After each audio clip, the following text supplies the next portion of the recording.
Hello friends, குழிப்பணியாரம் எவ்வளோ சிம்பிளாக ஈஸியாக பண்ணலான்னு பார்க்கலாம்.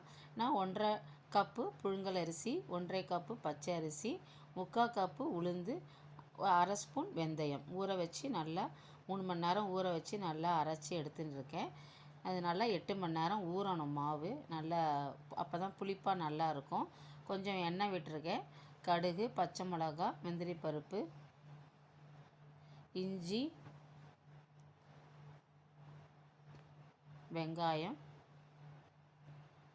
நீங்கள் குழந்தைங்களுக்கு கொடுக்கறதுக்கு வேணால் பச்சை மிளகா போட வேண்டாம். இது மாதிரி போட்டு செஞ்சு கொடுத்தீங்கன்னா நல்லா டேஸ்ட்டாக இருக்கும். நான் கொஞ்சம் கீ விட்டு பண்ணுறேன்.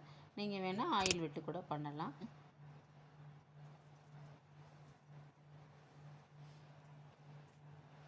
இது ஈவினிங் ஸ்நாக்ஸாகவும் கொடுக்கலாம். சும்மா ஒரு 5 மினிட்ஸ் அப்புறம் திருப்பி விட்டுக்கலாம். அது மாதிரி ஒரு 2 மினிட்ஸ் ஆச்சோன்னே சூப்பர் டேஸ்டான குழிப்பணியாரம் ரெடி. தேங்க்யூ.